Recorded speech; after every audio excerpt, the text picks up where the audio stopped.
Այսօր առավոտյան դուք արթնացաք, բանկոմատից գումար հանեցինք, մածուն կերանք, հեռուստացույցը միացրինք։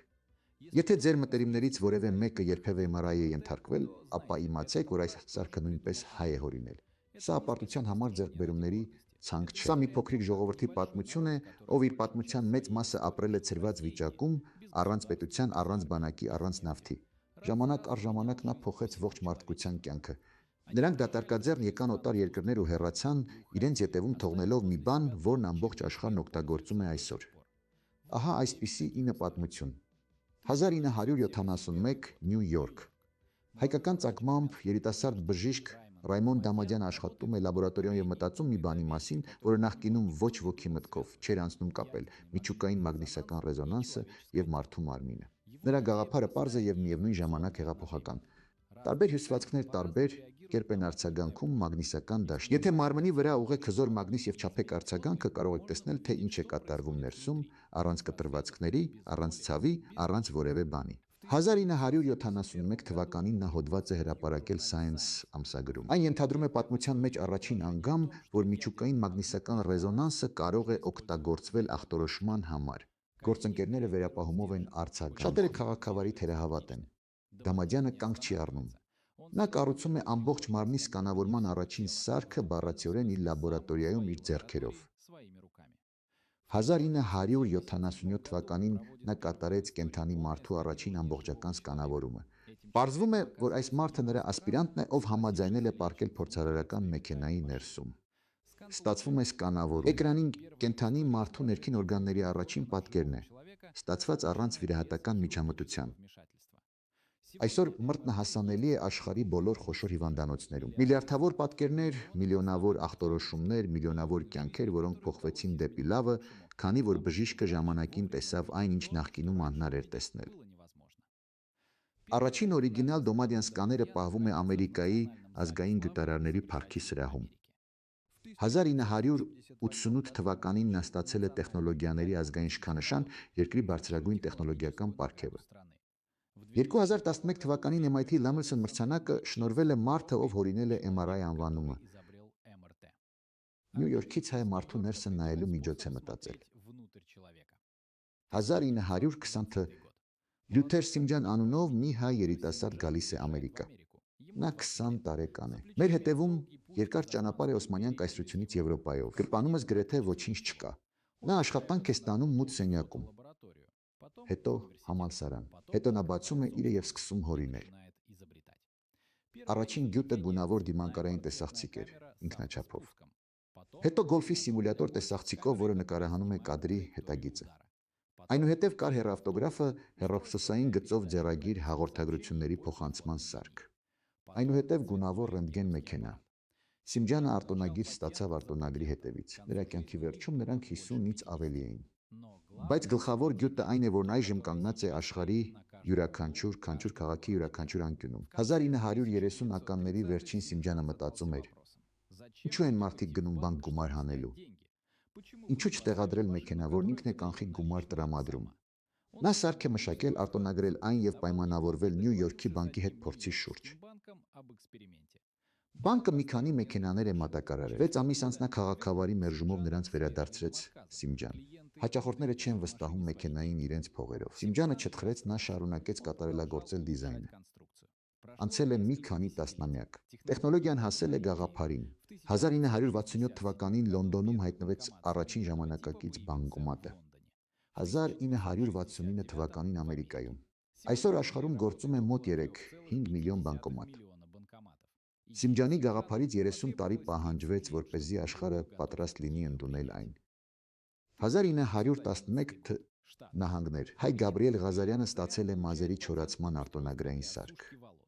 Նրանից առաջ վարսավիրանոցներում կային ծանրաբեռնված ստացիոնար սարքեր, հսկայական գլխարկներ, որոնց տակ պետք է նստել։ Ղազարյանը ձեռքի սարք է ստեղծել, որով կարելի է շարժվել եւ օդի հոսքը ճիշտ տեղ ուղղել։ 1915 թվականին ամերիկյան շուկայում հայտնվեցին Ղազարյան տիպի առաջին վարսահարդարիչները։ Դրանք ծանր էին ամկոտ ու այսօրվա չափանիշներով այնքան էլ հարմարավետ չէին, բայց սկզբունքը նույնն էր։ Շարժիչ ջեռուցման տակ օդի հոսք։ Այսօր աշխարհում տարեկան մոտ 200 միլիոն վարսահարթարիչ է վաճառվում Գաբրիել Կազարյան յուրաքանչյուր տանը, յուրաքանչյուր հյուրանոցում, յուրաքանչյուր սրահում։ Անուն, որը ոչ ոք չգիտի։ Գյուտ, որն օգտագործում են բոլորը։ 1906 թ. Ստեփան Ստեփանյանը գալիս է Օսմանյան կայսրությունից ամերիկյան ագայան։ Նա 24 տարեկան է։ Նա տեղադրման աշխատանք է գտնում, դիտում է, թե ինչպես են աշխատողները ձեռքով խառնում բետոնը, դժվար, դանդաղ, ֆիզիկապես հոգնեցնող գործընթաց։ Բետոնի մեծ ծավալները պետք է պատրաստվեն խմբաքանակներով եւ արագ օգտագործվեն մինչեւ այն կարծրանա։ Ստեփանյանը սկսում է մտածել, իսկ եթե պտտվող թմբուկ դնենք բեռնատարի վրա։ Բետոնը կարող է խառնվել ճանապարհին եւ կմնաթարմ, երբ ճանապարհորդում է տեղադրման վայր։ Գաղափարը պարզ է։ Իրականացումը պահանջում է թմբուկի ձևի, թեքության անկյունի, պտտման արագության եւ բեռնաթափման մեթոդի ճշգրիտ ինժեներական հաշվարկներ։ 1916-ին Ստեփանյանը արտոնագրի հայտ է ներկայացրել։ Արտոնագրային գրասենյակը մերժում է այն։ Վարկածներից մեկի համաձայն, քանի որ դիմորդը չունի ամերիկյան քաղաքացիություն, Ստեփանյանը կրկին ծառայում է։ 1933 թվականին արտոնագիրը վերջնականապես հաստատվեց։ Այդ ժամանակ գաղափարն արդեն լայնորեն կիրառվում էր շինհրապարակներում։ Ստեփանյանին անվանում են պատրաստի բետոնի արդյունաբերության հայր։ Առանց նրա գյուտի շինարարությունը, ինչպես մենք գիտենք, անհնար կլիներ։ Ամեն երկնաքեր, ամեն ճանապարհ, ամեն կամուրջ, յուրաքանչյուրն ունի բետոն, որը հասել է թմբուկով, բեռնատարով, թմբուկով, որը հորինել են Հայն ու Զագայը։ 1854 թ. Նահանգների կառավարությունները կանգնած են լուրջ մարտահրավերի առաջ։ Կեղծ թղթադրամները հսկայական քանակությամբ բաժանվում են ամբողջ երկրում։ Այն ժամանակվա պատճենահանման տեխնոլոգիան հնարավորություն էր տալիս սարսափելի ճշգրտությամբ վերարտադրել սև ու սպիտակ պատկերները։ Հայ քիմիկոս Քրիստոֆեր Տերսիրոբյանը Ստամբուլից հրավիրված է Վաշինգտոն։ Նրա խնդիրն է մշակել ներք, որը չի կարող վերարտադրվել այն ժամանակվա պատճենահանման մեքենաների վրա։ Տերսիրոբյանը կատարում է փորձեր, ուսումնասիրում է լույսի կլանումը տարբեր կոմպոզիցիաներով։ Նա փնտրում է մի բանաձև, որում այն ժամանակվա տեսախցիկը տեսնում է պարզապես սևը եւ չի կարողանում յուրահատուկ երանգ հաղորդել նրան։ Կանաչ պիգմենտը, որը Տերսիրոբյանը մշակել է ամերիկյան թղթադրամների համար, պարզվեց, որ այնքան դիմացկուն է կեղծարարությանը, որ կառավարությունն այն ընդունել է որպես ստանդարտ։ Ամերիկյան դոլարն այդ ժամանակվանից ոչ թե այն պատճառով, որ ինչ որ մեկին դուր է եկել գույնը, այլ այն պատճառով, որ պոլսահայ քիմիկոսը գտել է միակ կոմպոզիցիան, որը այն ժամանակվա խարթախները չեն կարողացել պատճենել։ Ամեն անգամ դոլարին նայելիս տեսնում ես 1854 թվականին Քրիստափոր Տերսիրոբյանի հորինած լուծումը։ 1929 Ամերիկայի հայ Քոլամբասյանների ընտանիքն իր հետ բերել է այն փաստը, որ Հայաստանի ամեն տանը մածունի թթխմոր կա։ Խիտ թթու աշխույժ ապրանք, որը հայերը պատրաստել են հազարավոր տարիներ։ Սարգիս եւ Ռոզա Քոլամբասյանները սկսեցին փոքր քանակությամբ մածուն արտադրել, այն առաջարկելով հարևաններին, ապա տեղական խանութին։ Ամերիկացիները, ովքեր երբեք նման բան չէին փորձել, այլ կերպ արձագանքեցին, ոմանք անհավատությամբ, ոմանք ուրախությամբ։ Կոլումբասցիները հիմնել են Կոլոմբո ընկերությունը։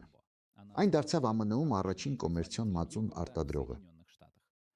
Այսօր ամերիկյան յոգուրտի շուկան բազմամիլիարդանոց արդյունաբերություն է։ Հունական մածունը, մրգային մածունը, խմելու մածունը բոլորն էլ առաջացել են մի ապրանքից, որը հայ ընտանիքը տուն էր բերել թթխմորի ճամպրուկով։ Նրանք պարզապես ուզում էին ուտել այն, ինչին սովոր էին տանը։ 1618 Կոստանդնուպոլիս։ Ավետիս Զիլջան անունով հայ ալքիմիկոսը հայտնաբերում է հատուկ բանաձևի մետաղների համաձուլվածք, անակ, պղինձ եւ մի քանի այլ բաղադրիչներ ճշգրիտ ճշգրտված համամասնություններով։ Համաձուլվածքը հարվածելով արտասովոր մաքրության եւ երկար թուլացման ձայն է արտադրում։ Ձայն, որը չի վնասում ականջը եւ լսվում է մեծ հեռավորության վրա։ Զիլջանը սկսում է այս համաձուլվածքից պատրաստել ափսեից։ Դրանց որակն այնքան գերազանցում է նախկինում եղած ամեն ինչին, որ Օսմանյան արքունիքը ալքիմիկոսին դարձնում է իր ծնծաղները հնչում են սուլթանի տոներին արարողությունների եւ տաճարային ծեսերի ժամանակ։ Ալյումինե բանաձևը ընտանեկան գաղտնիք է։ Նա չի ձայնագրվում։ Զիլջանի տոհմից բանավոր փոխանցվել է հորից որդի։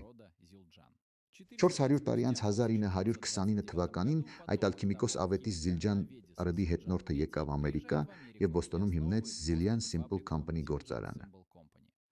Բանաձևը դեռ նույնն է, նույն խառնուրդը, նույն ձայնը։ Զիլջանի ծնծղաները նվագել են Ջոն Բոնհեմը Led Zeppelin-ից եւ Չարլի Ուոտսը Rolling Stones-ից։ Ռինգո Ասթրը The Beatles-ից։ 20 տարի գրեթե ամբողջ ռոքնռոլը հնչում էր մետաղի միջոցով, որի կոմպոզիցիան հորինել է հայ ալքիմիկոսը 1618 թվականին։ Զիլյան ընկերությունը գոյություն ունի ավելի քան 400 տարի։ Այն երաժշտական գործիքների ամենահին արտադրողն է, որը դեռևս այսօր գործում է։ Եվ մի 4 ընտանիք եւ առ այսօր գաղտնի բանաձև։ Եթե մրտը մարմնի կառուցվածքի հայացք է, ապա փետը մարմնի աշխատանքի տեսարան է։ Մայքլ Տեր-Պագասյան, հայազգի ամերիկացի միջուկային ֆիզիկոս, ավելի քան 250 գիտական աշխատությունների հեղինակ։ Նա զարմացավ, իսկ եթե մենք անվնաս ռադիոակտիվ նյութ ներարկենք օրգանիզմ եւ հետևենք, թե ուր է այն գնում։ Տարբեր օրգաններ եւ հյուսվածքներ նյութեր են օգտագործում տարբեր ձևերով։ Ելնելով բաշխման օրինաչափությունից, դուք կարող եք հասկանալ, թե ինչն է նորմալ աշխատում, ինչը ոչ։ Պոզիտրոնային առաքելության տոմոգրաֆիան, որը մշակել է Տեր-Պագասյանը, այսօր հիմնականում օգտագործվում է ուռուցքաբանության եւ նյարդաբանության մեջ։ Ընտանի կենդանիների խաբեությունը կարող է ցույց տալ նոր կազմավորման գործունեությունը, նույնիսկ նախքան սովորական լուսանկարներում տեսանելի կարող է իրական ժամանակում ցուցադրել ուղեղի գործառույթ։ Իր ձեռքբերումների համար Տեր-Պագասյանը արժանացել է միջուկային բժշկության ոսկե մեդալի եւ միջազգային գայերների մրցանակի։ Բժշկության պատմության մեջ նա մնացել է հայր մականունով՝ պոզիտրոնային էմիսիոն տոմոգրաֆիա։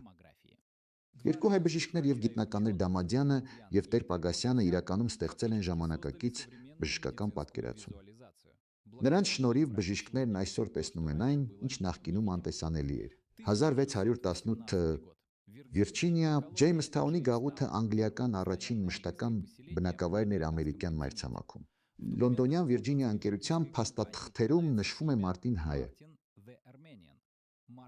Մարտին Հայ եկել է որպես շերամագործության մասնագետ։ Գաղութին անհրաժեշտ էր մետաքսի ворթ եւ Մարտով գիտեր, թե ինչպես աշխատել դրա հետ։ Մարտինն արեց։ Գաղութի ղեկավարությունն այնքան գոհ էր նրա աշխատանքից, որ նրա հաշվին մայրցամաքից եւս 2 հայ արհեստավոր ուղարկեցին։ Նրանցից մեկը Ջորջ Հայը արժանացել է 4000 ֆունտ ծխախոտի եւ երկրում ընդմիշտ մնալու իրավունքի։ Ի պատիվ հայ վարպետների ժամանման անգլիացի բանաստեղծ Ջոն Ֆերերը բանաստեղծություն է գրել։ Այնտեղ ասվում էր, որ նրանց գալով արտադրվել է 10000 ֆունտ մետաքս, եւ նրանց հրավիրողների արժանի գործերը հասել են երկինք։ Ամերիկայում առաջին հայը հայտնվել է 1618 թվականին։ Անկախության հռչակումից 158 տարի առաջ, հայ գաղթի առաջին ալիքից 250 տարի առաջ։ Հրավերով եկավ, արեց այն, ինչ իրեն հրավիրեցին ու մնաց։ Այդ ժամանակից ի վեր Ամերիկայի հայերը չեն դադարել անել այն, ինչ այս երկիրը բացահայտ կամ անուղղակի կոչ է արել նրանց անել՝ ստեղծել, հորինել։ Հետևում թողեք մի բան, որն օգտագործում են բոլորը։ Արտաշես մեծ թագավորը մի առիթով ասել է.